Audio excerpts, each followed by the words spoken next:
பசுமாடு உணவு தான். நீங்கள் வெளிநாடுகளில் இருந்தாலும் மீனத்திற்கு கண்டிப்பாக நன்மை ஏற்படும். மீனத்திற்கு பசுமாடு உணவு தான் பெரிய முக்கியத்துவம் என்பதை செவ்வாய்க்கிழமையில் ஞாபகத்தில் வைத்துக் கொள்ளுங்கள். குலதெய்வ வழிபாடு, விடுபட்ட குலதெய்வ வழிபாடுகளுக்கெல்லாம் முக்கியத்துவம் கொடுங்கள். மூதாதையரை கார்த்திகை மாதத்தில் நினைவில் வைத்துக் கொள்வது நன்மை ஏற்படுத்தி தரும்.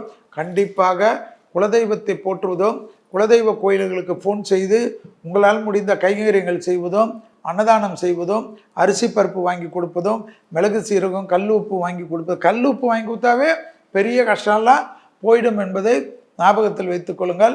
மகாலட்சுமி கடாட்சம் கிடைக்கக்கூடிய பரிகாரம் கல் உப்பு என்பதை ஞாபகத்தில் வைத்துக் கொள்ளுங்கள். ஏற்றமும் நம்பிக்கையும் அனுகூலமும் நிச்சயமாக ஏற்படும்.